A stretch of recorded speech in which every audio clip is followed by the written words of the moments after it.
जिसे मैं निकम्मा, गरीब और नौकर समझती थी, जिस आदमी से मैं कपड़े धुलवाती थी, टॉयलेट साफ करवाती थी, जिसकी मैंने हालत कुत्ते से भी बदतर कर दी, उसकी सच्चाई जानकर आज मैं खुद को ही कोड़े मारने पे मजबूर हो गई। जिसे मैं पैसों के लिए ताना मारती थी, उसके पास इतनी दौलत थी कि पूरा शहर खरीद लिया।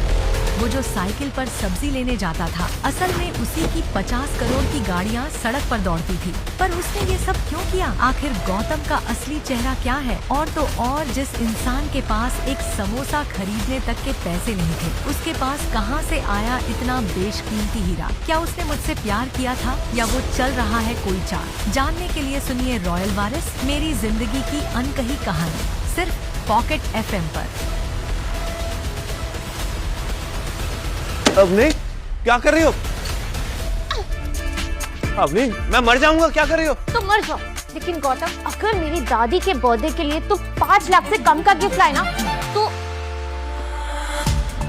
तो तुम्हारे छोटे छोटे टुकड़े करके ना गली के कुत्तों को खिला दूंगी।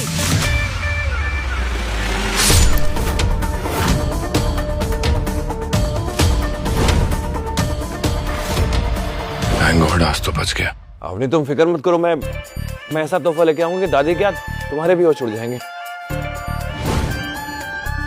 I promise। Exactly। और अगर ऐसा नहीं हुआ तो ऐसे ही होगा।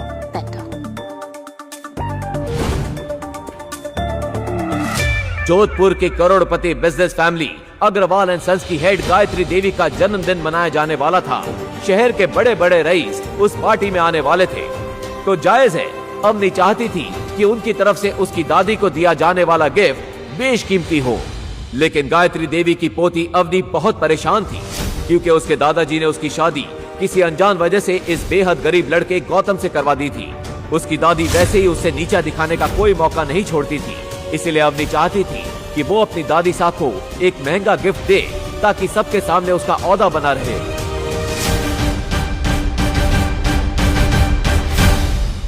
गायत्री देवी के गिफ्ट के बारे में सोचता हुआ आगे बढ़ ही रहा था कि अचानक पुलिस की टीम ने आकर उसे घेर लिया।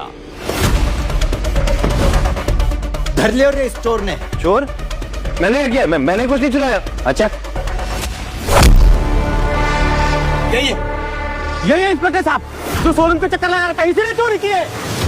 दादी साहब का बर्थडे गिफ्ट लेने के लिए गौतम शहर की सबसे महंगी और लग्जरियस ज्वेलरी शॉप के सामने खड़ा था। ग्लास के पीछे चमक रहे करोड़ों के डायमंड नेकलेस को देखकर वो कुछ सोच ही रहा था कि तभी भिखारी की औलाद, क्या देख रहे हैं यहाँ पे एक एक जेवर 5 लाख से शुरू होती है। कहाँ से जाए पे? चल भाग यहाँ से। सिर्फ देख ही तो रहा हूँ, देखने के पैसे लगते हैं क्या? ये औकात है क्या देखने के? चल निकल। मैं तो सिर्फ सामने खड़ा था, मैंने कुछ नहीं चुराया। अच्छा, थाने चल, वहाँ के तेल बिगे डंडे तो उससे खुद उगलवा लेंगे कि तूने चोरी कैसे की और इतनी सी देर में हार किसने दे आया। चल ले चलो इसे। इंस्पेक्टर साहब, आपको गलतफहमी हो रही है, मैंने कुछ नहीं चुराया। सर, गलतफहमी हो रही है आपको इंस्पेक्टर साहब, मैंने कुछ नहीं किया, मैंने कुछ नहीं चुराया। इंस्पेक्टर साहब, आप गलत समझ रहे हैं मुझे। पुलिस वाले गौतम को उठाकर थाने ले गए। अरे छोड़ो मुझे, छोड़ो, क्यों पकड़ा है मुझे तुम लोग? छोड़ो। आप गलती कर रहे हैं सर। जाके अंदर चुपचाप बैठ जा, वरना मार मार के अधमरा कर दूंगा। और सुन, उस कोने में मत बैठना, अभी तेरे जैसे एक चोर को इतना पीटा है कि साले का मुंह निकल गया है। इंस्पेक्टर साहब, आपको गलतफहमी हुई है, मैं कोई चोर नहीं हूँ, मैं अवनी अग्रवाल का पति हूँ। अच्छा, तो तू है अग्रवाल फैमिली का वो निठल्ला घर जमाई, अमीर बीवी को लुभाने के लिए चोरी कर रहा था। से अंदर। सर प्लीज मेरी बात सुनिए, मैंने कुछ नहीं किया है। देखिए, आपको गलतफहमी हो रही है, मैंने कुछ नहीं किया है सर। हेलो अवनी मैम, अरे आप अपने रखेल जैसे पति को पैसे क्यों नहीं देते? यहाँ हमारा काम बढ़ जाता है। क्या हुआ इंस्पेक्टर? अरे आपका मन बहलाने के लिए आपका राजकुमार सुनार की दुकान से चोरी करता हुआ पकड़ा गया। What? ये चोरी भी करने लगा? इंस्पेक्टर, आपको उसे मारना है, पीटना है, आपको जो करना है आप करिए, मैं उसे छुड़ाने नहीं वाली हूँ। पता नहीं दादाजी ने किस चोर को मेरे गले बांध दिया। गौतम को भी अब समझ नहीं आ रहा था कि वो इस लॉकअप से कैसे निकलेगा। उधर इंस्पेक्टर भी उसकी एक भी बात सुनने को तैयार नहीं था और उसी से ज्वेलरी शॉप में चोरी हुई डायमंड नेकलेस निकलवाने के जिद पे अड़ा था।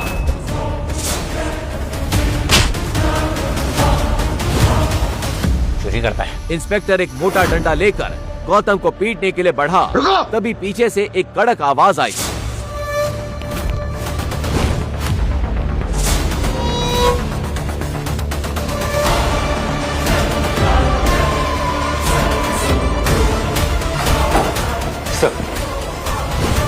तुम्हारी हिम्मत कैसे हुई? लगता है अपनी नौकरी और इस वर्दी से नफरत होने लगी है।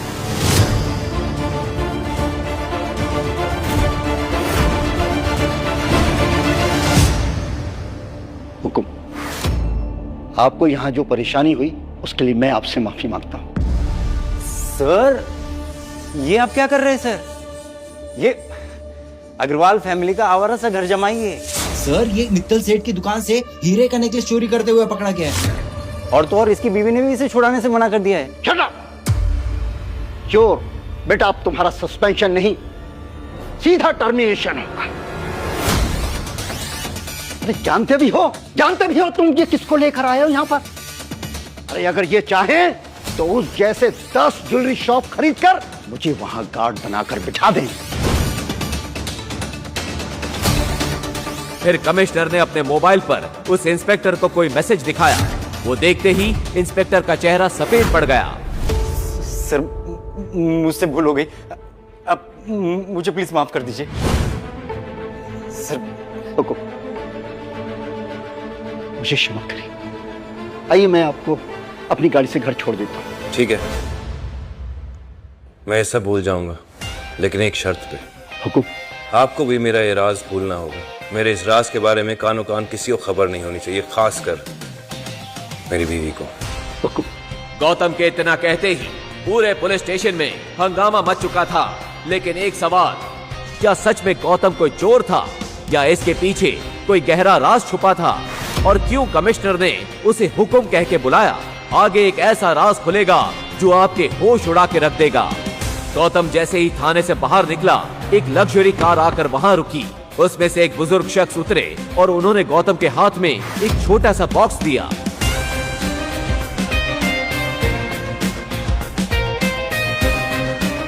गौतम जल्दी जल्दी अवनी की दादी साहब गायत्री देवी के बर्थडे वेन्यू पर पहुंचा। अवनी ने उसे देखा तो चौंक पड़ी।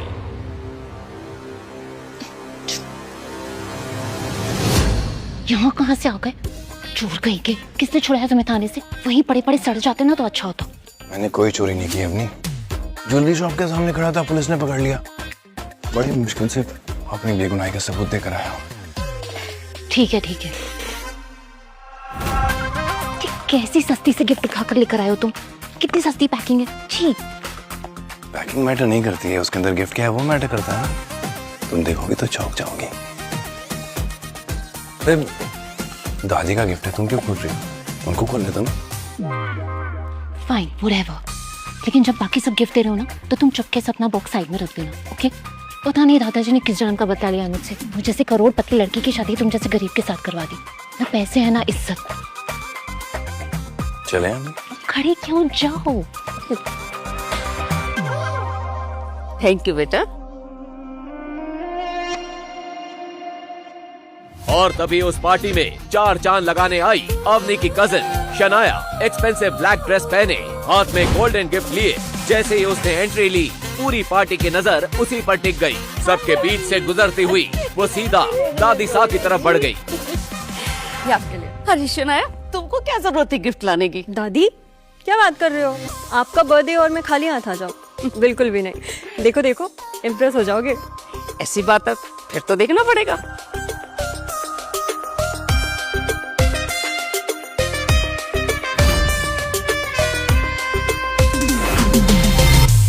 डायमंड पेंडेंट, इतना चमकीला हीरा अपनी 75 साल की उम्र में तो मैंने पहली बार देखा है। शनाया बेटी, तुम तो इस घर की बेटियों से बिल्कुल अलग, समझदार और स्मार्ट। बहुत खूबसूरत है, बहुत अच्छा है। ऐसा बोलकर गायत्री देवी ने अवनी की तरफ देखा और अवनी ने शर्म के मारे अपना सिर झुका लिया। ये डायमंड पेंडेंट तो काफी महंगा होगा, है ना शनाया? हाँ, पूरे 1.5 करोड़ का है। लगता है तुम्हें किसी ने उल्लू बनाया। 5 लाख का पेंडेंट 1.5 करोड़ में बेच दिया। कुछ भी। और वैसे भी जो लोग खुद की जेब में 500 रुपए का नोट लेकर घूमते हैं ना, वो किसी और को लाखों करोड़ों का ज्ञान नहीं दिया करते। वो इस पार्टी को खराब करने आया। खुद तो निठल्ला है और डायमंड का दाम गलत बता के मेरी पोती को सबके सामने जलील करता है। दादी साहब, मुझ पे भरोसा नहीं है तो मिस्टर पारेख से पूछ लीजिए। वो तो राजस्थान के सबसे बड़े डायमंड मर्चेंट है ना। मिस्टर पारेख,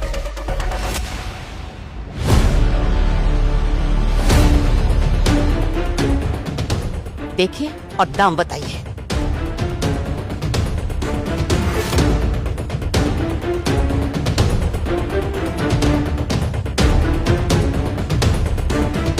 किसी ने नकली डायमंड को असली डायमंड की तरह तराशने की कोशिश की है। मेरी बरसों की पारखी नजर धोखा नहीं खा सकती। किसी ने सनाया जी को ठग लिया। अब किसी ने सनाया जी को ठगा है या फिर वो खुद बड़ा चढ़ा के इसके पैसे बता रही हैं, तो शनाया जी ही जाने। सनाया जी, अब आप बताएंगे कि मैं बताऊं? अरे मिस्टर पारेख, मैं ही बता देता हूँ।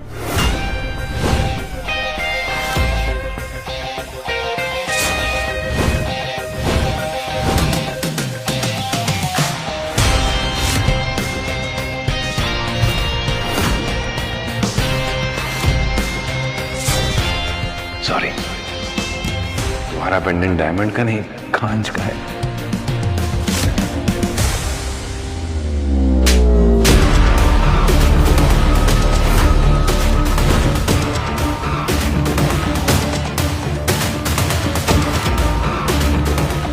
जी इतनी औकात कि मेरी पोती के लिए बोले। तू क्या गिफ्ट लेके आया निठल्ले, वो बता।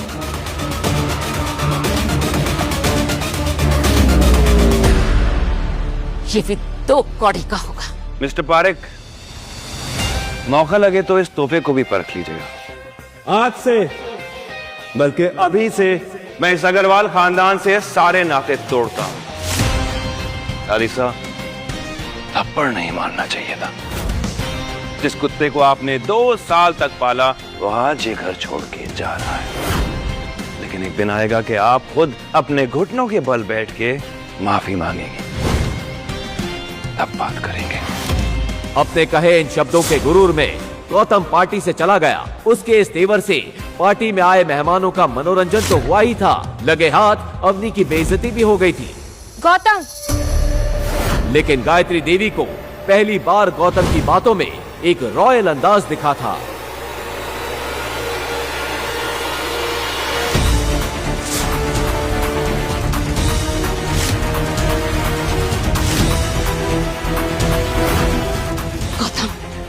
अरे गौतम को रोको कोई!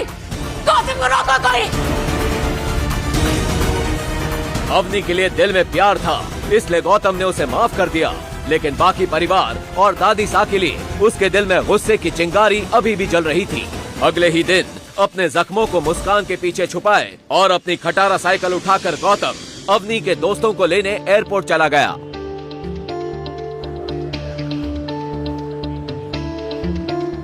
ले लैंड करे 20 मिनट हो चुके थे। अवनी के 2 दोस्त एयरपोर्ट पर गौतम का वेट कर रहे थे। यार रिया, क्या हुआ तेरे उस फ्रेंड के पति का? देखना अभी तक आया नहीं। आई नो, आता ही होगा। यू नो, मेरी फ्रेंड है ना अवनी, वो बहुत अमीर है। 12 to 15 तो उसके पास कार्स है। चूज ही नहीं कर पा रही होगी कि आज कौन सी लेके जाए। तभी वहाँ खुद अवनी कैब से आ पहुंची। Hi, how are you? Good, and I'm so sorry I'm late. Gautam, एक minute, I'll just call him. Hello Gautam, कहाँ हो तुम? तुम्हें यहाँ मुझसे पहले होना था ना? बस अपनी में आ ही गया। और क्या हुआ, तुम ऐसे हाफ क्यों रहे हो? हाँ, पहुंच रहा हूँ। जल्दी आओ। He's just coming. अभी आ रहा है।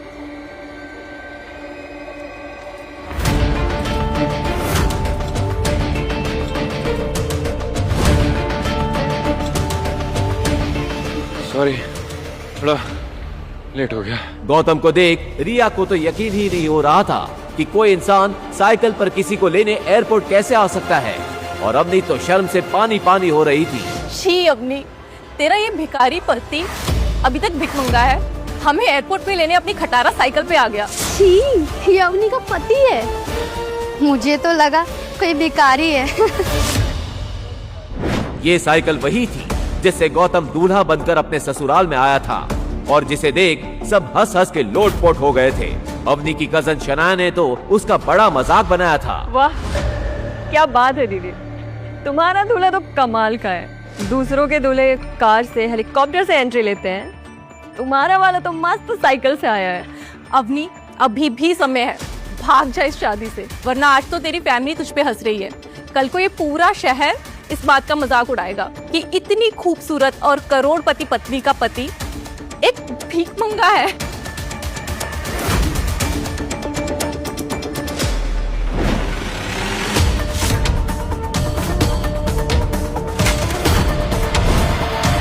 तुमने क्या कसम खा रखी है गौतम कि सबके सामने मेरी नाक कटाओगे?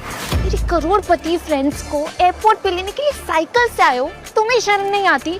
मैंने कहा था ना, घर से गाड़ी लेकर आना तुम। अवनी, जब मैं घर गया ना तो एक गाड़ी खड़ी थी, और जब मैं चाबी लेने गया तो बड़े वाले नौकर ने बोला कि ये गाड़ी नहीं ले जा सकते, तो मैं क्या करता? God, I can't with you, Gautam. You know, तुमको घंटा हो जैसे कोई भी बजा के चला जाता है। घंटा? घर के जमाई होने के बाद भी घर के नौकर तुम्हें डांट लगा के चले जाते हैं। You know why? क्योंकि तुम एक फटेहाल भिखारी हो।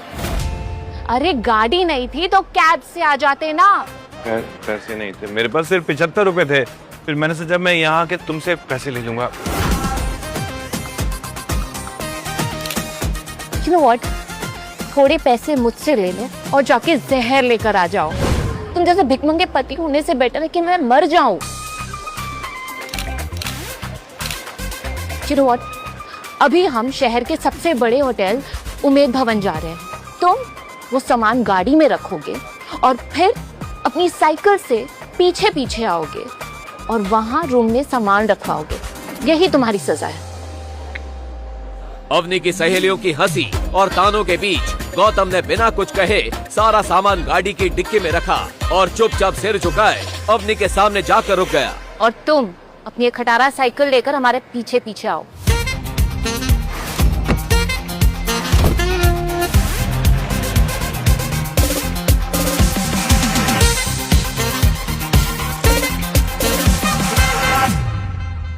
अवनी की फ्रेंड रिया और उसकी फ्रेंड्स उस होटल के रिसेप्शन पर पहुंचे। उसे देख होटल का मैनेजर पूरे अदब के साथ बोला, खम्मा खड़ी मैडम, बताइए मैं आपके लिए क्या सेवा कर सकता हूँ? मुझे आपके होटल में एक कमरा चाहिए आज के दिन। एक minute madam. I am sorry madam, दरअसल खुद सीएम साहब अपनी पार्टी के लोगों के साथ यहाँ पर रुके हुए हैं, तो हमारे पास कोई भी रूम खाली नहीं है। क्या? मैं आपको 10 गुना ज्यादा पैसे देने के लिए रेडी हूँ। आप प्लीज एक कमरा अरेंज करके दीजिए। सिर्फ आज नहीं, अगले 3 दिनों तक हमारे पास कोई भी रूम खाली नहीं है, क्योंकि सीएम साहब अगले 3 दिनों तक यहाँ पर रुके हुए हैं। आप जानते हैं मैं कौन हूँ? देखिए आप कुछ भी करिए और मेरे फ्रेंड्स को एक कमरा अरेंज करके दीजिए please. I am sorry madam, जब तक सीएम साहब यहाँ पर रुके हुए हैं मैं आपको रूम अरेंज नहीं कर पाऊंगा, तो प्लीज आप किसी दूसरे होटल में मैनेज कर लीजिए। क्या यार रिया, तू तो बहुत बड़ी बड़ी बातें बोलती थी अवनी के बारे में कि इस शहर के सबसे बड़े खानदान से है, और ये क्या, एक रूम तक अरेंज नहीं कर पाई?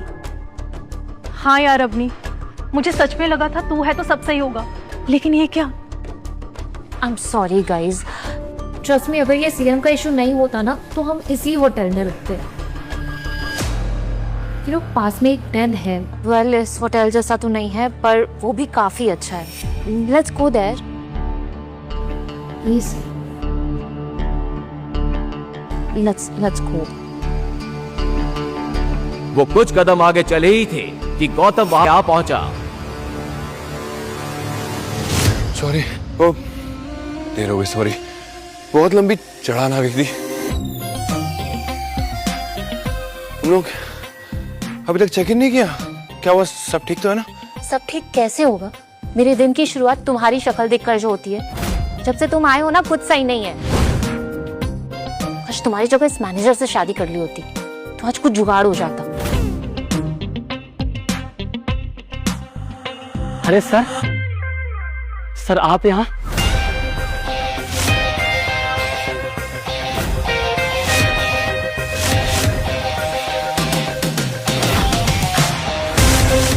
सर आप यहाँ हमारे गरीब खाने में? सर हम धन्य हो गए सर। सर हमारा सौभाग्य सर कि आप सर यहाँ पर आए। सर अब आप आ ही गए हैं तो मैं आपको अपने होटल का सबसे लग्जरियस रूम बुक कर देता हूँ। ये क्या बकवास है? हमारे लिए आपके पास अगले 3 दिन तक कोई कमरा नहीं है और इस भिखारी के लिए स्पेशल रूम। हाउ? क्या कहा आपने? भिखारी? लगता है सर के बारे में आपको मालूम नहीं है गौतम साहब। और इससे पहले कि वो मैनेजर आगे कुछ कहता, कि अंदर खबर फैल गई। जैसे ही अंदर खबर फैली कि गौतम उमेद भवन में आया है, अंदर से राज्य के सीएम गौतम सर अपने सभी नेताओं के साथ बाहर आए। और फिर जो हुआ उसे देखकर तो अवनी, रिया और उसकी सहेलियां लगभग बेहोश हो गईं।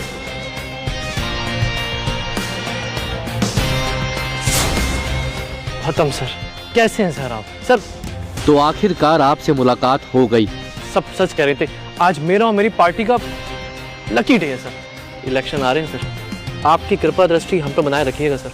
पूरे राज्य में सब एक ही बात कहते हैं सर, जिसके सर पर गौतम जी का हाथ है उसी की सरकार, उसी का विकास है। बस गौतम सर आपसे सहयोग की आवश्यकता है। अपनी इतनी खातिरदारी देखकर जहां गौतम अनकंफर्टेबल फील कर रहा था, वहीं दूसरी ओर अवनी और उसके दोस्त हैरान थे कि गौतम के आगे राज्य का चीफ मिनिस्टर और शहर के सबसे बड़े 5 स्टार होटल का मैनेजर हाथ जोड़े खड़े थे। तभी गौतम ने आंखों ही आंखों में उन दोनों को कोई इशारा किया। इशारा पाते ही सीएम की टोली अपने रास्ते निकल गई। उनके जाते ही गौतम सबसे हिचकिचाते हुए बोला, क्या चल रहा है इस होटल में? पता नहीं लोग मुझे कौन सा गौतम समझ रहे हैं। तभी तो मैं ये सोचूं कि गौतम जैसे भिखमंगे के साथ सीएम सर हाथ क्यों मिला रहे थे।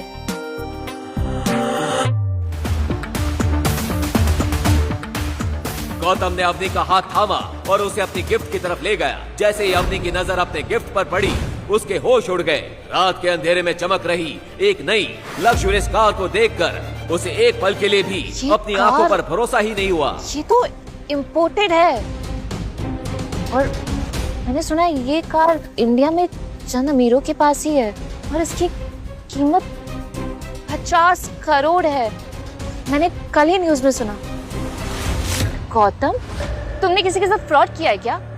या तो हमारी कंपनी में पैसों का घोटाला किया है? सच सच बताओ गौतम। क्या गौतम ने सच में चोरी की या सच कुछ और ही है? किसका कॉल आया था गौतम को? ये गौतम का वो सच था जो चाहकर भी अवनी को फिलहाल नहीं बता सकता था। अब वो एक्चुअली ये गाड़ी मैं अपने दोस्त से उधार मांग के लाया हूँ। तुम्हारा बर्थडे है ना आज, तुम्हारे लिए इतना तो कर ही सकता हूँ। तुम कहो तो हम दोनों ड्राइव पे चलें। ड्राइव? My foot! अब तुम इतना गिर गए गौतम। पहले तुम भले 50 रुपए की गिफ्ट लाते थे, लेकिन अपने पैसों की लाते थे। और इतनी महंगी कार तुम्हें कौन उधार देगा? प्लीज जैसे ये कार लाओ ना, वही वापस रखाओ।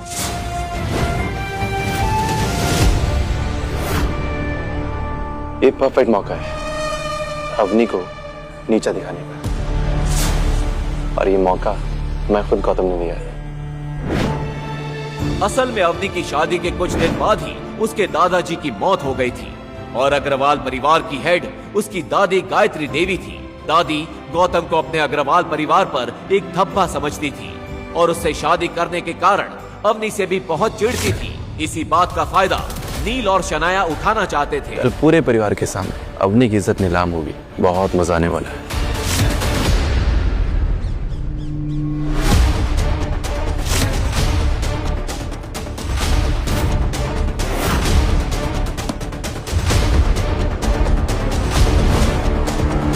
हमारे घर पुलिस? अवनी अग्रवाल कौन है? उन्हें तुरंत बुलाइए। इंस्पेक्टर के मुंह से अवनी का नाम सुनकर गायत्री देवी गुस्से से लाल हो गई। अवनी! दादी की आवाज सुनकर अवनी दौड़ी दौड़ी आई और वहाँ पुलिस को देखकर उसका दिल जोरों से धड़कने लगा। इंस्पेक्टर साहब, आप यहाँ इतनी सुबह? क्या हुआ? आप मुझे क्यों ढूंढ रहे हैं? मैंने सुना इस घर में एक चोरी की इंपोर्टेड कार आई है। ये सुनते ही अवनी समझ गई कि इंस्पेक्टर कल रात गौतम की लाई हुई कार की बात कर रहा है। हाँ, कार तो आई है, पर वो मेरा हस्बैंड गौतम लेकर आया था। हमें खबर मिली कि उस कार की कीमत 50 करोड़ से भी ज्यादा है। तो कितना कमाते हैं आपके पति महीने का?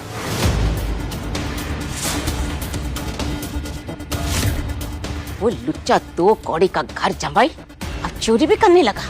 अग्रवाल परिवार के मुंह पे काला पोत दिया तुम दोनों पति पत्नी ने मिलकर। इंस्पेक्टर, इसका पति अनपढ़ है, कुछ करता धरता नहीं है।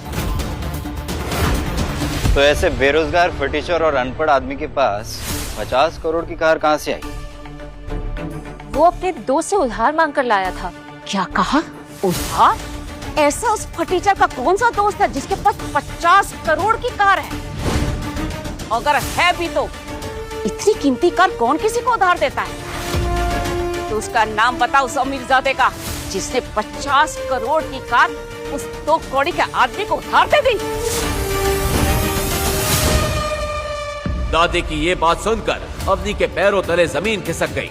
वो समझ गई कि गौतम ने जरूर कोई गड़बड़ की है। आज तक अवनी ने इतना गिरा हुआ महसूस नहीं किया था। उसका नाम, उसके दोस्त का नाम मुझे नहीं पता। तो फिर जाइए, अपने पति को बुलाइए। शेरा, जाओ जाके उसको ढूंढ के लाओ।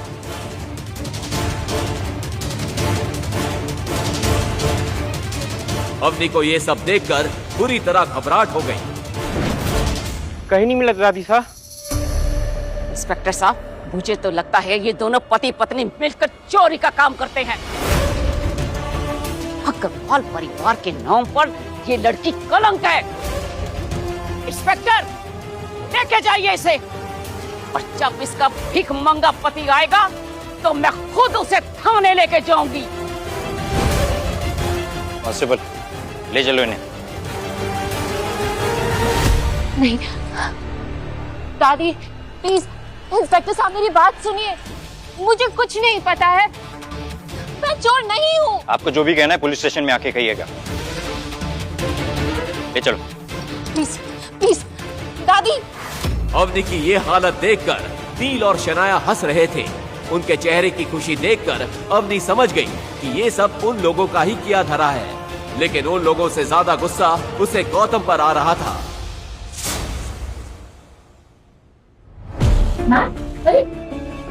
दादाजी की शर्त जाए भाड़ में। इन सब जंजाल के खत्म होती ही मैं गौतम को तलाक दे दूंगी। तभी कांस्टेबल ने अपने कंप्यूटर पर कुछ ऐसा देखा जिससे उसके चेहरे का रंग उड़ गया। वो तुरंत इंस्पेक्टर के पास दौड़ा और उसके कानों में कुछ फुसफुसाया। ये सुनकर इंस्पेक्टर खुद तेज कदमों से कंप्यूटर की तरफ बढ़ा और जो उसने देखा उसके होश उड़ गए। अरे तेरी लग गए पांडे, ये तो राठौड़ राज परिवार की गाड़ी है। जल्दी से बड़े साहब को इन्फॉर्म कर। जा। अब तो तुम भगवान को याद करना शुरू कर दो। राठौड़ राज परिवार की पूरे राजस्थान में बहुत इज्जत थी। उन लोगों का नाम सुनकर अवनी के पसीने छूट गए। राठौड़ राज परिवार, और अब तक एक भी कंप्लेंट नहीं। लगता है अग्रवाल फैमिली का वक्त आ गया है।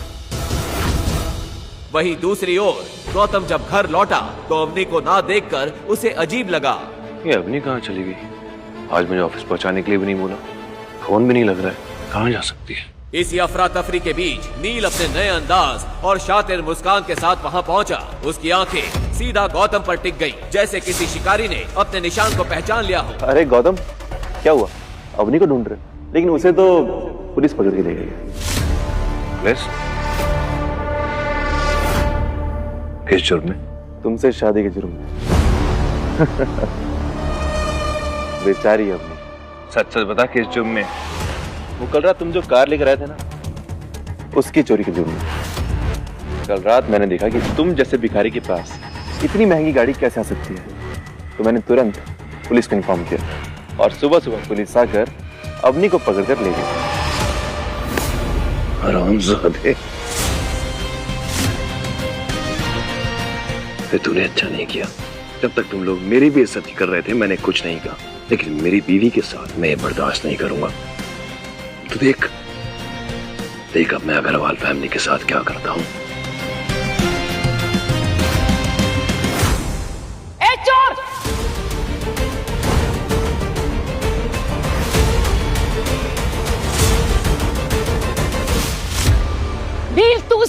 क्या सुन रहा है? इसे पकड़ और थाने लेके जा। इसने हमारे परिवार को कहीं का नहीं छोड़ा है। हाँ चलो, सब चलो।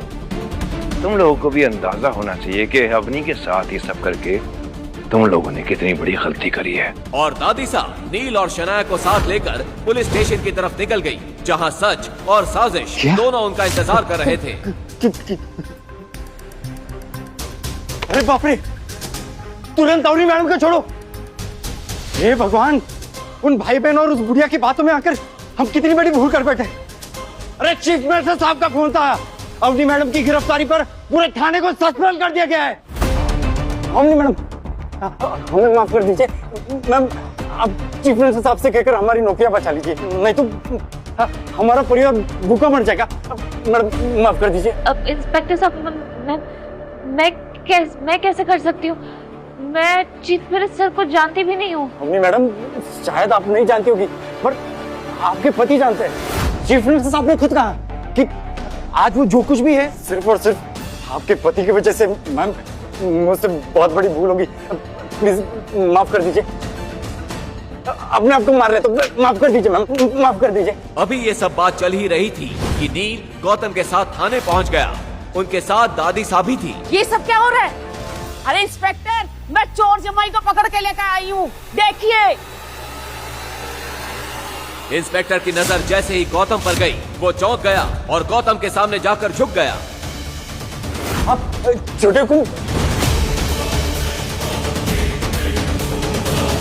आप छोटे हुकुम ऐसे? ओ इंस्पेक्टर, चोर को हुक्म क्यों कह रहे हो? अरे चुप कर बुढ़िया। मैं एक बार चीफ मिनिस्टर साहब के यहाँ पर सिक्योरिटी में लगा था, तो मैं इससे मिल चुका हूँ। जमाई जी, जमाई जी, जमाई जी। और तभी वहां भागती हुई अवनी की दादी गायत्री आ पहुंची। उनके हाथ में अब तक गौतम का दिया हुआ गिफ्ट था। जमाई जी, हमें माफ कर दीजिए, हमसे बहुत बड़ी भूल हो गई। हमारे घर में हीरा था और हमने उसकी कदर नहीं की। जब तुम्हारा तोहफा देखा तब मुझे समझ में आया कि हम कितने बड़े बेवकूफ थे। तुम्हारा तोहफा तो करोड़ों रुपयों के हीरे जवाहरात से भी ऊपर है। हमसे बहुत बड़ी भूल हो गई, हमें माफ कर दो। जवाई जी, हमें माफ कर दो।